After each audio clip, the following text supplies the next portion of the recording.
ምን ነው ችግር አለ እንዴ ናሆሜ? አንቺ ትናንትና ነው የመጣሽ። ምንም አይገባሽ ነው እዚህ ውስጥ። ናሆሜ ተው እንጂ ቀስ ብለህ አውራት። ዛሬ ላሴት ልታሽቀብጥ ነው። የሚያድግ ልጅ ግንባሩን ይሳማል።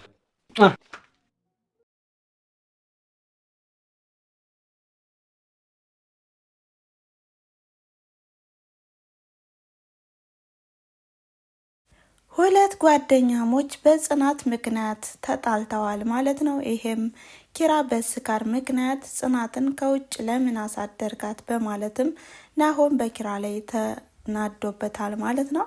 ሰላም ጤና ይስጥልን ውድና የተከበራችሁ የአስማረች ዩቲዩብ ተከታታዮች እንዴት ናችሁ? እኔ ደህና ነኝ እግዚአብሔር ይመስገን። እናም ዛሬ በአዲስ ቪዲዮ መጥቻለሁ ማለት ነው። ይሄም በጽናት ድራማ በክፍል 55 ከዛ በፊት ግን የባለፈው ቪዲዮ ከምን ላይ እንዳቆመ ለትውስታ ገለጻ አድርገን ወደ ቀጣይ እንሄዳለን ማለት ነው። በባለፈው ክፍል ቪዲዮ ያቆመው ኪራ ስካር ላይ ነበረ። ከዛም ጽናት በምትጠብቅበት ሰዓት አንቺ ምን አገባሽ እንደውም ከቤት ውጭ በማለት ነበረ በሌሊት ከቤት ያባረራት። ታዲያ ዛሬ ኪራ ቤቱን ግልብጥብጥ እያደረገው ነው። ሳሎኑን በጣም ገለባብጦታል። ከራሱ ጋርም አልነበረም ነበረ።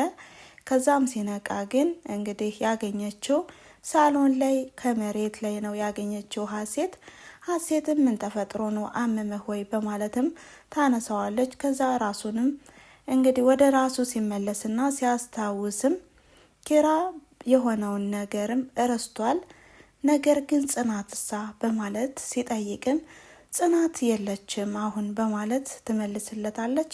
የሆነ ነገር ለመግዛት ወጥታ ይሆናል ትላለች። እንዴት ካንቺ በፊት ተነስታ በዚህ ሌሊት እንዴት ትሄዳለች ይላል። ነገር ግን ሀሴት ትናንትና ማታ እኮ ስትጨቃጨቁ የሰማችሁ መስሎኛል ስትልም ኪራም በጣም ይናደድና አታደርገውም ኪራ በማለትም ተናዶ ጥሏት ይሄዳል ማለት ነው። በሌላ በኩል ደግሞ አዲስ ፍቅረኛሞች ናሆሜና እምሩ አሁን ላይ ፍቅራቸውን እያጣጣሙ ይገኛሉ።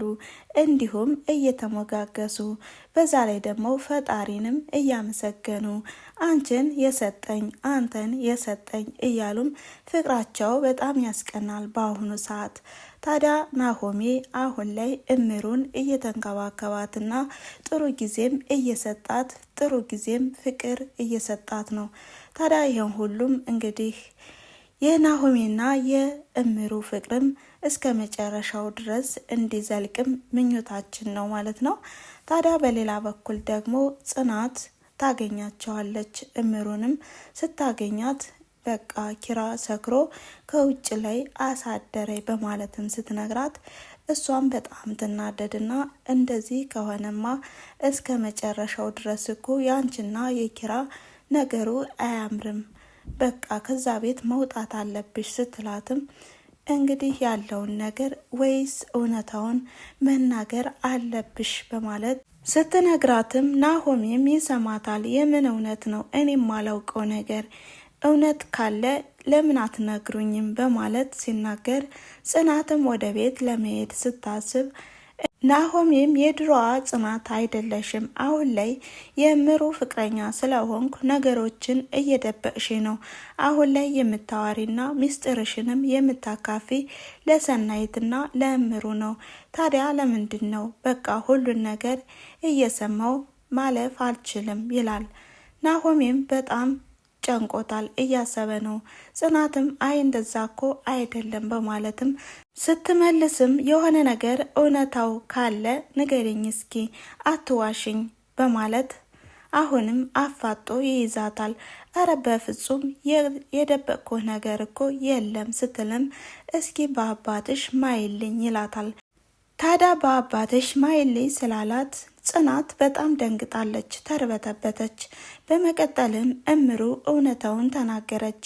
ኪራ ትናንትና ጠጥቶ ሰክሮ ስለነበር ከውጭ አሳደራት በማለት ስትነግረውም ናሆሜ በጣም ተናዶ በጣም እሳት ለብሶ ወደ ኪራ ቤት ይሄዳል። ከነ ኪራ ቤት ሀሴት፣ ሄኖክ እንዲሁም ኪራም ነበሩ። ከዛም ሲሄድም ሲያገኛቸው ሁላቸውም እየተጫወቱም ነበር። በመቀጠልም ከኪራ ላይ ሲያፈጥበት ምንድነው ችግር አለ ትለዋለች ሀሴትም አንቺ ምንም አያገባሽም፣ ትናንትና ነው የመጣሽ፣ አንተስ ለምንድነው አሳፋሪ ስራ የምትሰራው በማለትም ሲናገር አሁንም ነገሩን ለማጣራት ሲሞክሩም እናንተ ውጡ ነው ምላችሁ፣ እኔና ኪራ ብናወራ ይሻላል በማለትም እንዲወጡ አደረጋቸው። በመቀጠልም ኪራና ናሆሜም አሁንም ተፋጠዋል። ጽናት እኮ እየተጫወተችብን ነው፣ ንቃ እንጂ ናሆሜ በማለትም አሁንም መልሱን ቀጥሏል። ከዛም አንተ መቼም አትለወጥም፣ ለምንድን ነው እንደዚህ የምታደርግ? ልጅቷን በምሽት ወታ እንድታድር ያደረካት ለምንድን ነው እያለም አሁንም ደጋግሞ እየተናደደበት ሲናገርም የሆነ ነገር ብትሆን ሳይችልሽ ምን ሆነ ነው እያለም ሲጮህበት አሁንም መተህ የምትጮህብኝ መታ ስለነገረችህ ነው ወይ በማለትም ጽናትን ህዳ እንደተናገረችም ይናገራል። ከዛም ናሆሜም አረ በፍጹም እሷ አይደለችም የነገረችኝ፣ እምሩ ናት የነገረችኝ፣ እንደውም ጽናት ስላንተ ክፉነት አታዋራም እያለ እየተጨቃጨቁ ባሉበት ጽናት እያለኸለኸች ትመጣለች። ምክንያቱም ናሆሜና ኪራ ይጣላሉ ብላ ስላሰበች። ከዛም ኪራ እኮ ጠጥቶ ነው ወዶ አይደለም በማለት ለማረጋጋት ብትሞክርም ኪራም አሁን ለማረጋጋት አክት አታድርጊ፣ አንቺው የለኮሽው እሳት ነው በማለትም አሁንም ከጽናት ጋር ይገጥማሉ። ከዛም ሲጨቃጨቁ እንዲሁም እምሩም ትመጣለች። ነገሩ ይበርዳል ብለው የጠበቁት አሁንም ተጋግሎ ኪራ ጥሏቸው ይወጣል ማለት ነው። በሌላ በኩል ደግሞ ሄኖክ አሁንም ጽናትን መከታተሉን አላቆምም።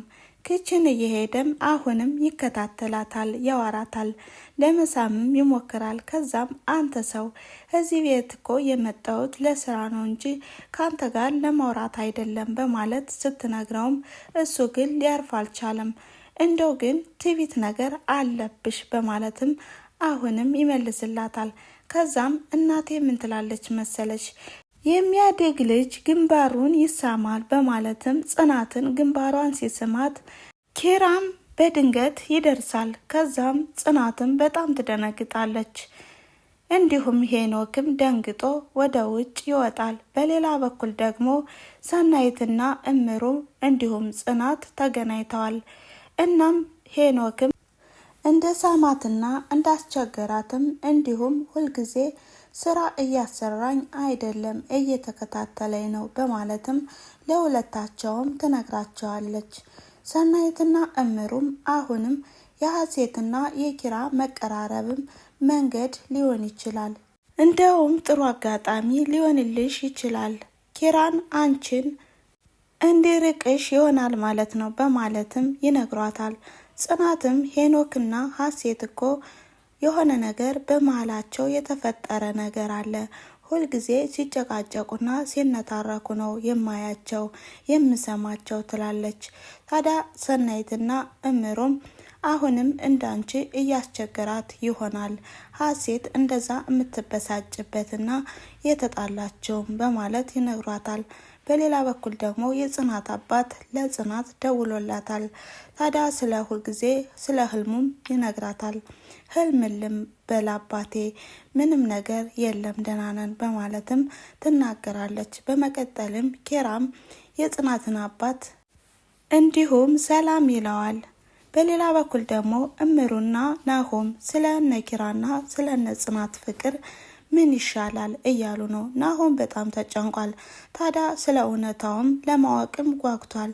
ያለ ነገር ካለ ለምን አትነግሪኝም? እስኪ ንገሪኝ በማለትም እምሩን ሲጠይቃት እምሩን ደግሞ አረ ምንም ነገር የለም በማለት ተዋቸው፣ በቃ ከዚህ በኋላ እኛ የምንችለውን ነገር አድርገናል፣ የሆነ ነገር ብንል እንኳን ማባባስ እንጂ ማሻሻል የለም በማለትም ትነግረዋለች። ናሆሜና እምሩም ደስ የሚል ፍቅር ላይ ናቸው። በሌላ በኩል ደግሞ ኪራ ጽናትን ለማውራት ይፈልጋል። ከዛም ለአወራሽ እፈልጋለሁ በማለትም ይጠይቃታል። ምንድን ነው የምታወራይ ስትለውም ከዚህ በኋላ ስላሳለፍነው ጊዜያትና ስላሳለፍነው ነገርም ደግሜ ደጋግሜ ላልጠይቅሽ ልነግርሽ እወዳለሁ በማለትም ይነግራታል። ከዛም ጽናትን በጣም ትደነግጣለች። ምን ነው ደነገጥሽ? ከዚህ በኋላ አንነጋገርም። ከዚህ በኋላ የሚሆነው ልክ እንደ አሰሪና እንደ ሰራተኛ ነው መሆን ያለበት በማለትም ሲነግራት ጽናትም አረ ከቻልንማ ይሆን በማለትም አሁን ምግብ ልስራልህ ስትለውም ምግብ መብላት እንደማይፈልግና እንደሚቆይም ይነግራታል። ከዛም እሷም አረ ሄኖክ እኮ አልበላም ለምንድን ነው አንተም ግባና ብላ ስትለውም ሄኖክን አንቺ ከፈለግሽው በማለት እንግዲህ ከዚህ ላይ የቅናት ቢጤ ታይቶበታል። ምክንያቱም ከዚህ በፊት ሄኖክ ጽናትን ሲስማት ስላየ አሁንም በጣም ቀንቷል። በሌላ በኩል ደግሞ ሄኖክ ለጓደኛውም ደውሎ እንዲገናኙም ያደርጋል። ካፌ ላይም ተገናኝተዋል። ታዲያ ምን አዲስ ነገር አለ በማለትም ከጓደኛው ጋርም ያወራል። ጓደኛውም እንግዲህ ያለውን ነገርም ይሰማና ከዛም ሄኖክም የሆነ ነገር አለ፣ አንድ ሰው ትዕቢተኛ ሰው አለ። ታዲያ እሱንም ለማለት እንግዲህ የሆነ የመከረው ምክር ነገር አለ።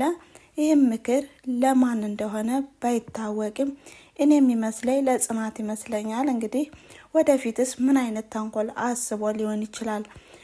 ከዚህ በፊት ሄኖክ በጽናት ላይ እየዛተባት ነው። ያውም በቤት ሰራተኛ እንዴት ልናቅ እችላለሁ እኔ እኮ ነኝ እያለም እየዛተባት ነበር። ታዲያ ወደፊትስ ምን አይነት ነገር ይዞ ይመጣል ብለን እናስባለን? ቤተሰብ እስኪ እናንተን አስተያየትና ግምት በኮሜንት ላይ አስቀምጡ። እናም የዛሬው ቪዲዮ በዚህ አጠናቅቃለሁ ማለት ነው። ስላዳመጣችሁኝና አብራችሁኝም ስለቆያችሁ ከልብ አመሰግናለሁ። ላይክ፣ ሼር፣ ኮሜንት እያደረጋችሁ አበረታቱኝ። ቻው ቻው።